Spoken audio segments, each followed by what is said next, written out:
Your Coca-Cola bottler presents Claudia, based on the famous play and novels by Rose Franken. Brought to you transcribed Monday through Friday by your friendly neighbor who bottles Coca-Cola. Relax, and while you're listening, refresh yourself. Have a Coke. And now, Claudia. Boom doodle doo, boom doodle doo, boop doo doo doo doo doo. David, what do you suppose has happened to Roger? Oh, he'll be down any minute. Sure you woke him up? Of course I woke him up. Maybe you better go upstairs and take a look. Why? Maybe he went back to sleep. Not Roger. Why not Roger? Because that partner of mine is a real fisherman. Now, what's being a real fisherman got to do with sleeping? Well, he'll want to get started fishing good and early. Well, it may still be good, but it certainly isn't early anymore. It's almost 7:30. Well, it's still early for Roger. Is it early for the fish, too? No, just about right for the fish. Oh, poor little fish. Say, if Roger doesn't come downstairs soon, you're not going to have time for breakfast. Oh, we'll grab some on the way. You will not. You'll grab it right here before you leave.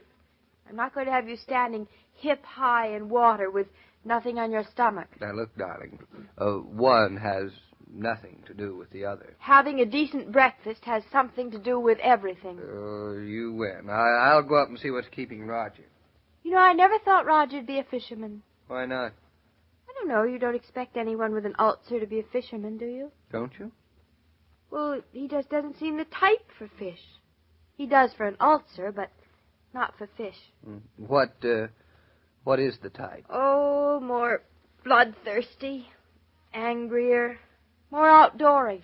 There's a lot you don't know about Roger. He's a very complicated person. That much I do know. And while I think of it, Mrs. Naughton, am I the fisherman type?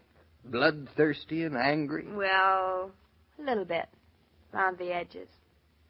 I like it on a man. You know, you ought to go fishing more. I should? You feel very nice in this big woolly shirt. Well, that's a fine reason. Name a better one. You're not wearing it for the weather.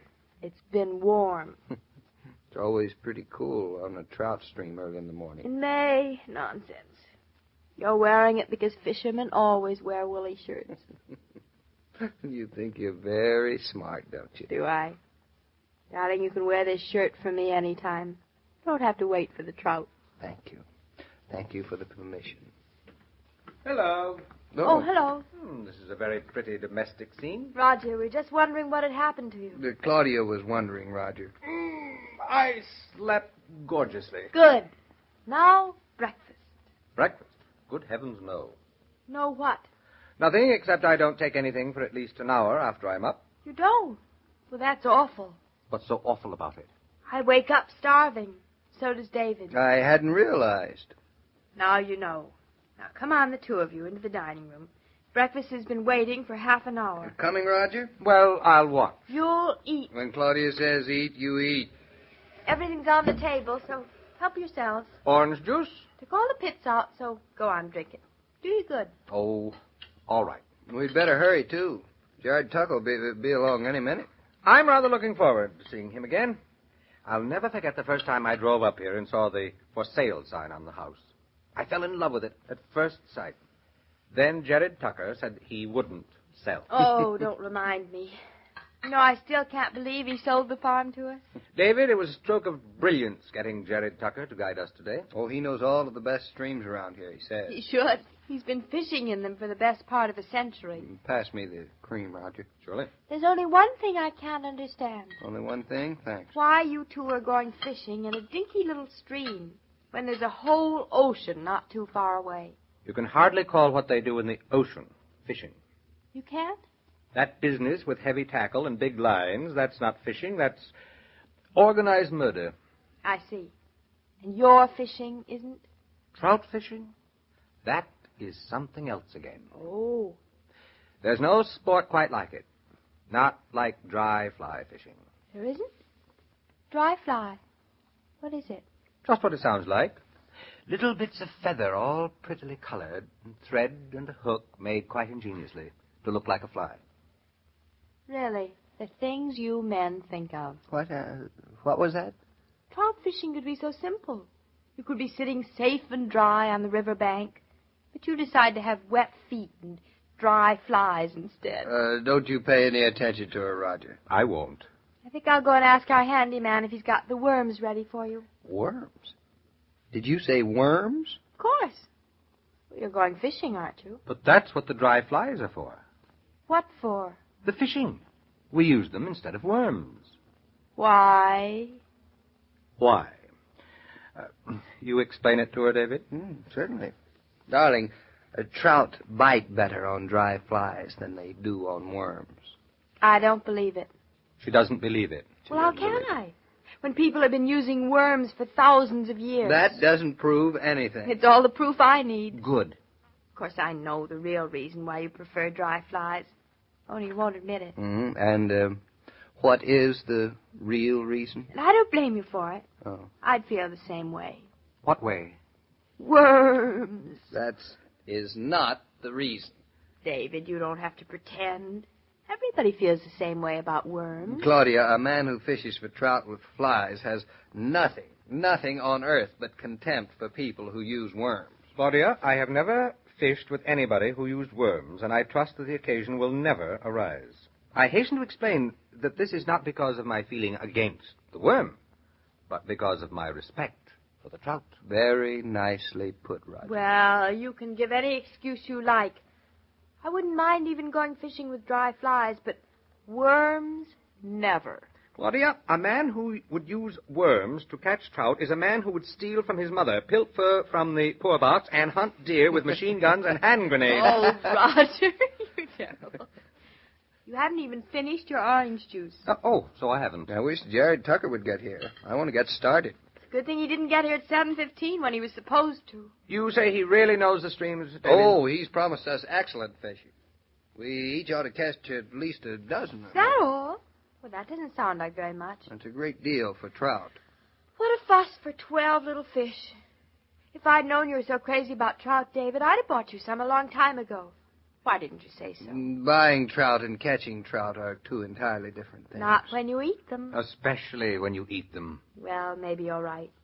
Maybe I wouldn't like to eat a fish I caught. Roger meant just the opposite. He did? Mm-hmm. Roger, I am surprised at you. Darling, what about our lunch? Is it ready? Of course it's ready. It's in the kitchen. I hope you haven't wrapped a lot of sandwiches. Oh, I don't think it'll be too much. And I filled a thermos with coffee. I love coffee in a thermos. It has a much better taste. That is a matter of opinion. No, in a sort of a way. Except for the fishing part, I wish I were going with you. You can drink your coffee out of a thermos right here at home whenever you like. May I? Mm-hmm. Now, that is sweet. Oh, I can't wait to be standing in that sunny stream, the birds singing, the trout biting. I don't think there's anything that compares with trout fishing on a beautiful, crisp spring day like this one will be. I'm with you on that. There's Jared Tucker. I'll answer it. You got your equipment ready, David? Standing in the front hall, waiting for me. Hello, Mr. Tucker. Morning, Miss Naughton. What's the matter? Anything wrong? You ain't dressed yet. Oh, yes, I am. You ain't coming fishing? I expected you to be out there with us, pulling them trout in. No, I'm not coming. I thought you men would like to be off by yourselves. A little privacy. Well, Mrs. Naughton, you're the first woman I met who understands what a man's like. Yep, the first. Well, hello here, Mr. Tucker. You got a right smart wife, Mr. Naughton. Yep, right smart she is. That's news to me. Maybe she could even tell you what that nice red sunrise I saw this morning means. Bright red sunrise? Yep. How nice. That means a beautiful day. You see, she's not so smart. Oh, yes, she is. Red sunrise means a beautiful day for fishing. You think it may rain? Yep, beginning to cloud up right now. Oh, David, I'm sorry. Sorry? Why, there's nothing like an overcast day for bringing fish right up to the top of the water. Come a little drizzle, the silly fish don't know where the water ends and the air begins. Nothing like rain. Did you say rain? Did. No wonder my rheumatism's been so bad. I can hardly lift my arm this morning. I hope the sun would help it. Fishing's just what you need. In the rain? In the rain. But I sure hope it don't start before we're finished climbing the ledge. Climbing the ledge? Sure, got to climb over the big ledge to get to the other side of the hill. A hill? Stream's at the bottom of it. That ledge gets slippery in the rain. Dangerous. When and if we make it, I hope the fish will be biting, Mr. Tucker. Mr. Gillian. Just slipped the name.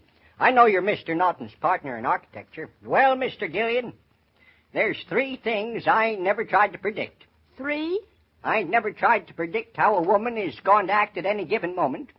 I ain't never tried to predict what day the ice is going out in Eastbrook Lake. I ain't never tried to tell a body if he's going to catch fish or if he ain't. That makes sense. So if there's a fish you want, you don't want to take no chance, I recommend you walk yourself down to the fish market and buy yourself a frozen flounder. Well, we'd better get started. Hey, don't forget that box, David. This enormous crate, what is it? Your lunch. That much? In that? You're going to get awfully hungry climbing rocks and ledges in the rain. I'm going to get awfully hungry carrying this. Good. And you'll eat it all. Oh, but Claudia... David, we'd better just go quietly. Yep, that reminds me, there's one thing I insist on. I don't want no talk, not a sound. It scares the fish away. No talking at all? Not a peep. Well, I certainly hope you have a good time. Well, we'd better stop this shilly-shally and get moving. I left my can of worms outside on the porch. David, did you hear what I heard? I heard it, I think. Roger? I think I heard it, too, but I'm hoping I didn't. Did you say worms, Mr. Tucker? Sure said worms. That's what I thought you said. And you left them on the porch? Of course I did. I ain't the kind of a man who comes into a body's parlor dragging his worms in with him. Why, of course not, Mr. Tucker. But you do like using worms? Oh, Mr. sure Tucker? I do like using them. What do you think I use? My bare hands? I was wishing you did. Well, come on, let's go. I'll take the lunch crate. And here's your rain poncho, darling. Goodbye, darling. Take Bye. care of yourself. A Yeah. box, lunch, and a crate. It started to rain. My arm aches. No talking. And Tucker uses worms. David, just one thing more. What? Please don't catch too many trout. What? Well, after all, you're 3 grown men against one little fish. Somehow it doesn't seem quite sporting to me. It doesn't? As a matter of fact, I think you'd be a little ashamed to catch a perfectly harmless, helpless trout. Oh, David, one of the most profoundly mysterious things about women is why they always take the side of the fish. Dum dum da dum dum. La la la la la la la la la la la la la la. Sometimes a mere snack takes on the aspects of a festive lunch. For instance, if you reach into the refrigerator and add a bottle of ice-cold Coca-Cola to your noonday meal, a sandwich, a salad, or any leftover somehow becomes an appetizing treat. That's one more reason for keeping your refrigerator well supplied with Coke. You'll find the afternoon's duties are easier to face if you lunch refreshed. Every day, Monday through You're Friday... a fisherman, Mr. King? Why, of sorts, Mr. Tucker. I only like it when the fish bite, though. Then you ain't no fisherman. The fish is the least important thing to us. Yep, the least. Well, maybe you take me fishing someday, Mr. Tucker, in spite of that. Sure will, sure will. I'll take you Monday. Monday? Oh, sorry, can't Monday. We'll all be back in New York on Monday. Mr. and Mrs. Naughton gone in? I think they'll be planning to. Whether they catch their train or not is something else again. All you got to do to catch a train is set your alarm clock early enough. Nope, that's not all. To catch a train, you mustn't let Claudia park the car. But that's what you'll find out on Monday. Well, so long, Mr. King. Got to get to my fishing. Yep. Goodbye, Mr. Tucker. And as I was saying, every day, Monday through Friday, Claudia comes to you transcribed with the best wishes of your friendly neighbor who bottles Coca-Cola. So listen again Monday at the same time. And now this is Joe King saying au revoir.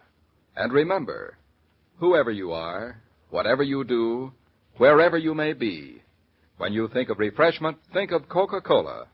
For Coca-Cola makes any pause the pause that refreshes. And ice-cold Coca-Cola is everywhere. These programs star Catherine Bard as Claudia and Paul Crabtree as David.